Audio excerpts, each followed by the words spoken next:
next session. It is remedies to be taken while delivering higher education amidst the pandemic. It is given by Vice-Chancellor of Parul University, Professor Dr. M.N. Patel. We welcome you, sir. Warm welcome to you. One and all, I'm Dr.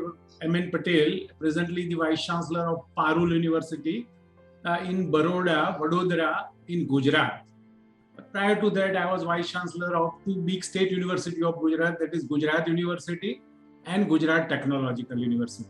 After superannuation, I have joined in 2017 this Parul University as Vice-Chancellor. Today, I feel proud because number of such programs where I am used to connect today by FELA, a national conference, which is with the topic of remedies to be taken while delivering the higher education amidst the pandemic. Pandemic was very surprising and sudden that it has caused a shock to us. But how to be out from that, whatever challenge has come, how to be come out from that and convert into opportunity that everyone has to learn. No doubt our keynote speaker, especially chairperson, Dr. Sunil Rai has addressed little bit on digital education, and other speaker also told about that, and two panelists also said a lot about that. But I am going to speak only what remedies to be taken so that we can come out from that. Because challenge has come, how to overcome that challenge and convert it to opportunity. So many things we have to learn with what the challenges has come. Normally we used to say that invention is a necessity or a mother of the necessity is what we can say that the invention. So invention is going to happen indirectly. We can say that the whatever thing which we have adopted in terms of digital, which will be the necessity for us, we cannot ignore that. And as here at Parul University, no doubt I am saying with confidence that we have not spoiled a single minute even because we were fully equipped with all these things and this pandemic has come. So we start increasing very first step we took that we have increased our bandwidth. As I've said, that we have increased so that there should not, because we have more than 2,000 teachers at a time they are addressing to the student at home. Obviously, there may be a very good connectivity required. And with this, we have started with that. Another positive part that the government of Gujarat had given tablet to all students, those who are going to the college. So there is no question, no doubt we have engineering faculty, management faculty and other faculty where the student have a laptop. But our government of Gujarat has given those who are coming out from 10th or 12th and coming to the colleges, they all are well equipped by the tablets since last 3-4 years. So that is also became a very plus point. Now the question comes that the student who is coming from the place which may not have the internet or may not have the connectivity, then what will happen to that student? So obviously we have to find out the solution for that. And that remedy is that whatever lecture we were talking in university or sitting from home, our teachers, half of the teachers are coming to the university and half of the teachers are just addressing from their home. All lectures we were recording. And that recorded lecture is available to that student as and when he has a possibility of that internet or connectivity. And we have given a unique email to each and every student and faculty of Parul University with his name with paruluniversity.ac.in on which he can view that, which is available in our depository. As so far, whatever lectures teachers are going to talk, we have recorded and put into the depository. That lecture also student can refer at whatever convenient time that he or she may have, so that they should not have any loss of the talks or lectures. As one of the speaker has said, that whenever there is a technical thing and there is a practical, it became very difficult to manage this practical. But we have performed all the practical by virtual lab. We know that the virtual lab is the concept through which we can have the demonstration of that lab by virtually. And as you see that was no doubt a pandemic has forced us. But we have also procured that AI VR equipment by which also this type of imagination and practical can be shown to the student, but it is in a physical form because that equipment one has to wear. But we, as someone has said, that we have to be ready for both the virtual as well as the physical, and in between there is a hybrid. So for that also one has to prepare, and what preparation we have made, I can tell that we have converted about 300 room as a classroom as a smart classroom.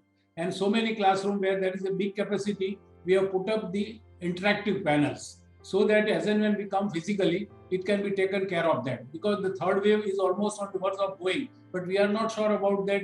The fourth wave may not come.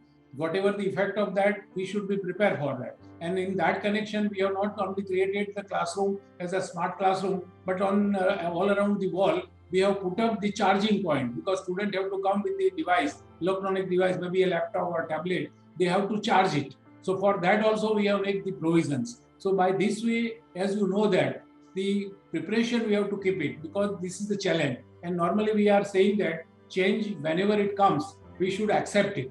We should not have a mindset that it was going on like this.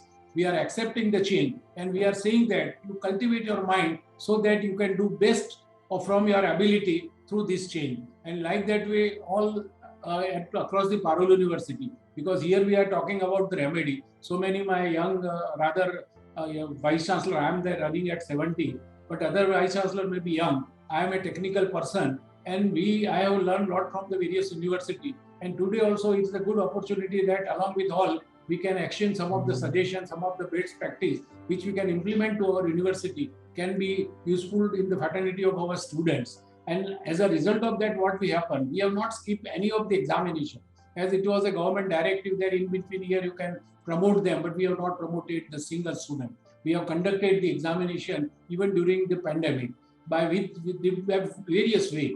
We have a tie with the World Assessment Council, through which with the security or with the surety we can conduct the examination. No doubt little bit objective type of exam we have conducted, but we have not promoted a single student. We have taken the examination for all, and as so far our time schedule is concerned, we have not compromised to anything, and we have run accordingly what the time or calendar or the semester is to run, and we have managed. Today I am happy to say that even from 21-22, my second semester is, except first year, the second term is likely to be over. It means we are much ahead as so far this calendar is concerned, without compromising any of the teaching learning process.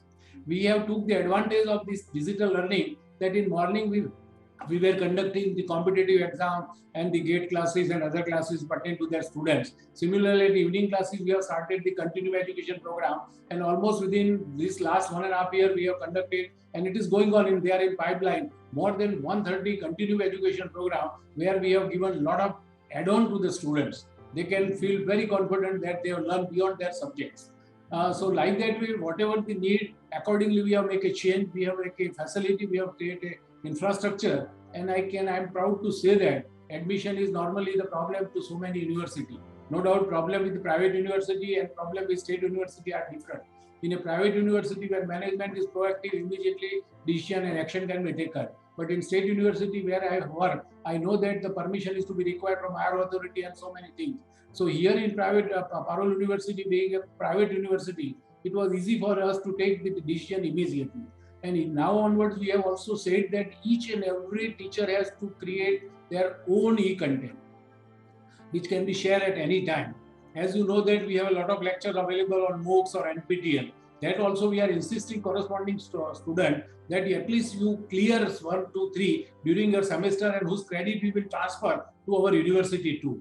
That also additionally we are requesting the student. And as so far all teachers, they have to create the e-content, and which is also available along with that lecture they have delivered in the class in our depository. So, and the student can access that at any point of time. So like that way, we have taken the advantage of that. And at the end of that, I can say that we are the university where the admission became so excessive, we have to say no. So normally since 2015, we are a university.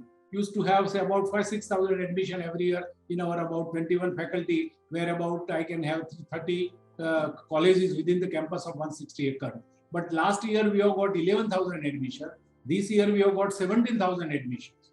So our term is going as per the schedule, even beyond that. So like that we have not faced any bad effect of this. No doubt it is a bad effect, but with compromising little bit, not with the quality, we are continuing all this activity.